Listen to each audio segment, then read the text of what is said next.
Well, here is today's project. It is Sunday morning. We're still waiting for parts for the combine. And I've got the 3500 in the shop here, and what we're going to do is we're going to put a tonneau cover on it. This is a Truxport Truxedo tonneau cover. I had the same one on my other truck. This one will just roll up, give you full access of the bed, and I just like a cover over the top. It keeps the snow out of there. If you want to put something in the back, you haven't got to shovel all the snow out. And the hard cover tops, you can of course use those as well, but they only raise up so far and you can't put anything in there that's tall. Not that we're putting too much in the back of this.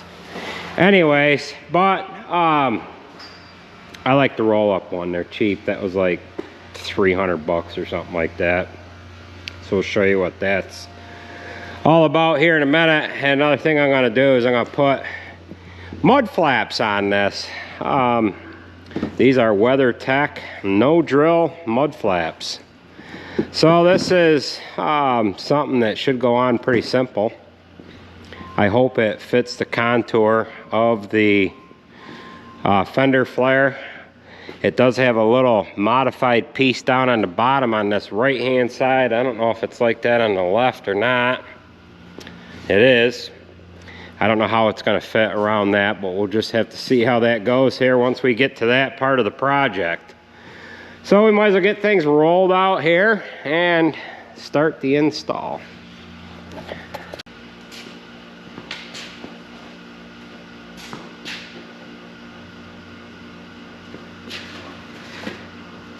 Oh, this is pretty straightforward.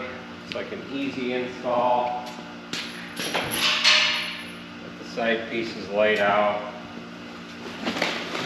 All that holds this on here is just C-clamps.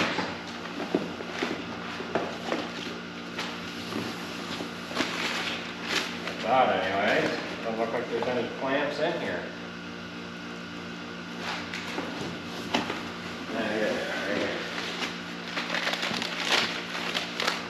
Three per side.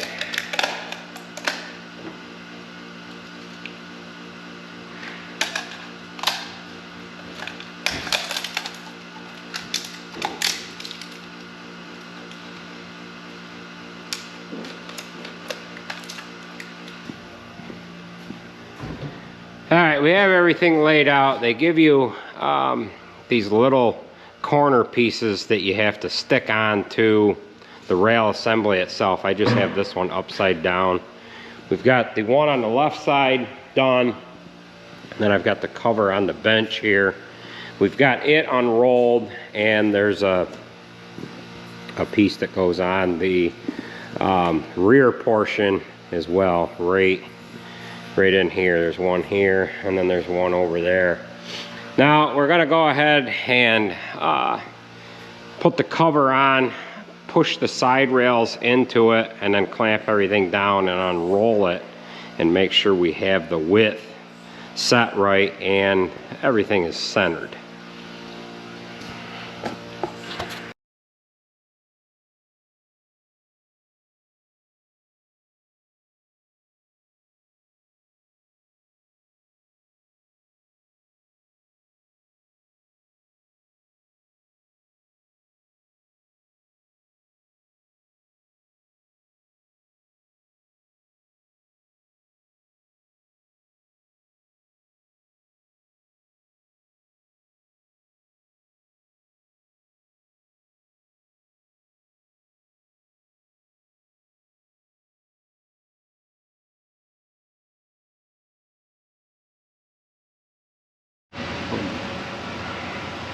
All right, we have this basically on there, but I need to adjust it a little bit.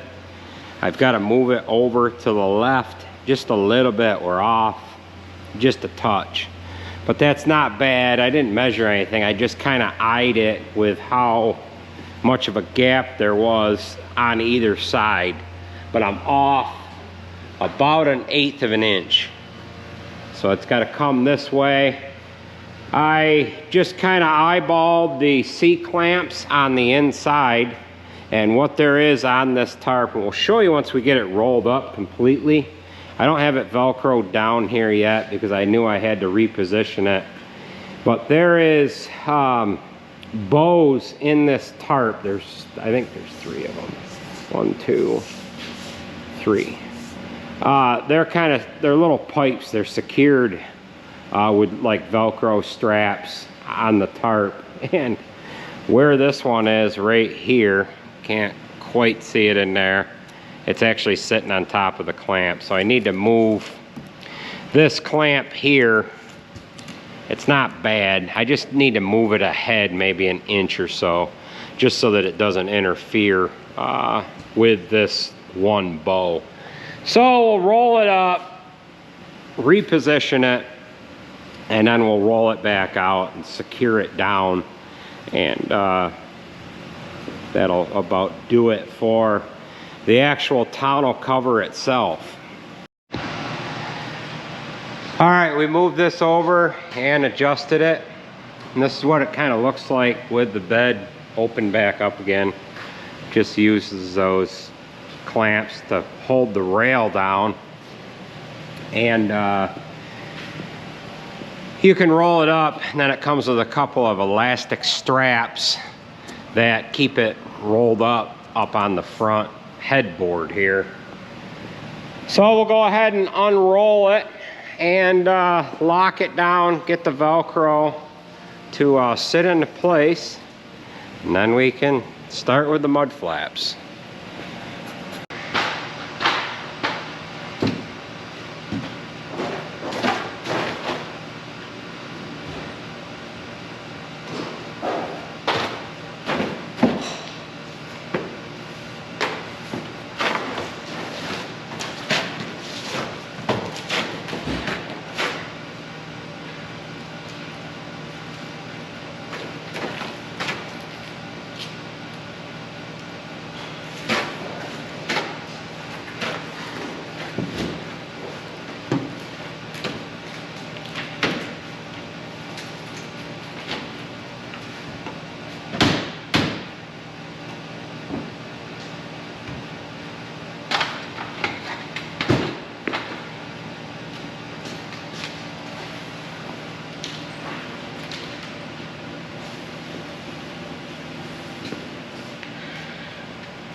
Well, here is the final fit up here. Velcro is all attached. We got it adjusted perfectly.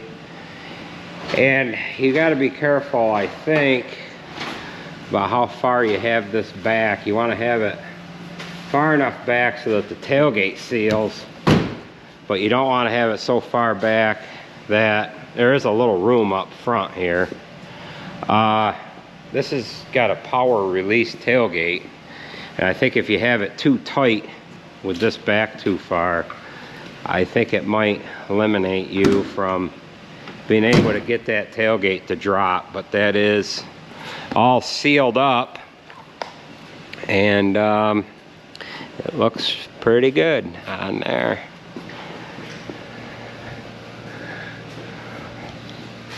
So we'll go ahead and start putting the mud flaps on. Again, this is a Truxport Truxedo brand tonneau cover. I've had these tonneau covers on trucks before where the bows kind of sit into a bracket, and if you wanted to take it off, you had to do something with the bows, but this has the bows already incorporated in with the tarp. There's other tarps like this. Dodge had one that was available to order with the truck, that folded in 3 sections, but if you had it still on the truck, it would be back to about here. You wouldn't have the whole access to the bed, unlike this one. I mean, this is a cheap one too. That one that Ram had was like $1,000 or something like that. So we'll go ahead and start with the mud flaps here. Hopefully it warms up and that snow melts out of there.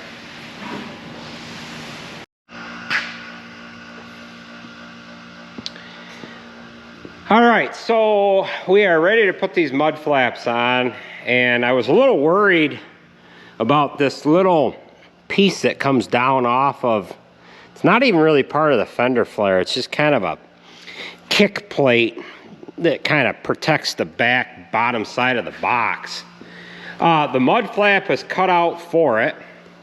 I have removed the screws out of the the fender flare itself, and it uses the existing holes that are already there. So that is real nice. Just have to clip this here and behind that piece there. And then I was worried about having to drill holes and whatever to mount these mud flaps. And if I was going to have to drill holes, I'd probably have to remove the tire. So this job is nice and easy. It's right up my alley. Or it looks like it's real simple. It's nice that I don't have to drill holes. The holes that are there, they're oversized. You know, they're drilled, not that big, but they're slotted. And then what they have is a slide-on nut. So the screw is through the hole in the fender well, but it's not actually touching the metal. And that will prevent the rust from starting because the paint is not disturbed. So we'll go ahead and get these fender, or these mud flaps on here. Not gonna be able to film much. It's pretty well self-explanatory here. We'll show you what things look like when we get done. The back is real easy to do, and then the front is going to be about the same.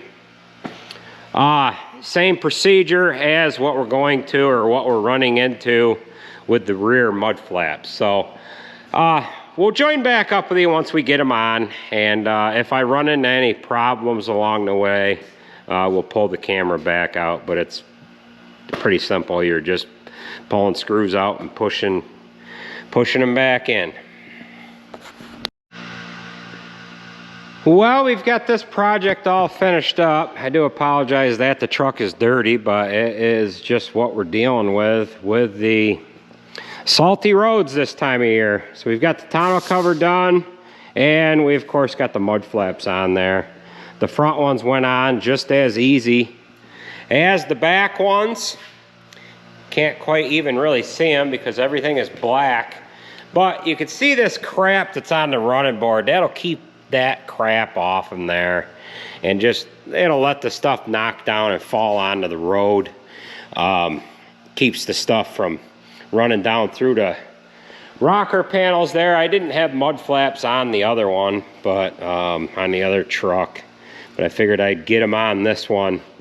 This took all of 15 minutes to put on there. These are Weathertech no drill mud flaps.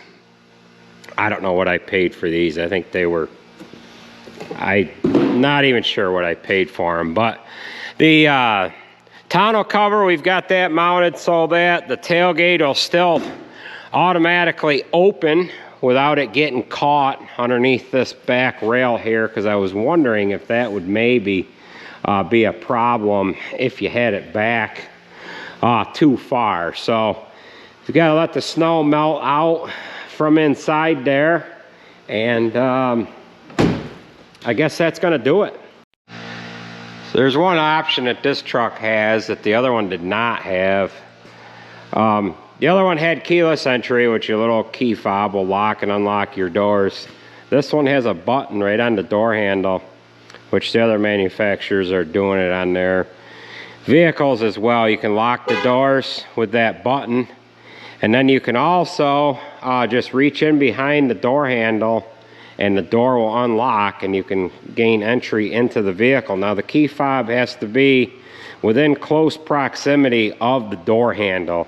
I would say like 4-5 feet away. If it's any farther than that, it won't work, but you just put your hand in behind the door handle, the door unlocked, and it worked. That one, it's locked. If you reach down in, it has a sensor on the door handle. So yeah, I thought that was kind of handy. You don't have to reach down and either hit the fob or get your key out. That's gonna do it, folks. Take it easy and we'll catch you at the next one. By the way, the registrations on these don't say Dodge, they say Ram.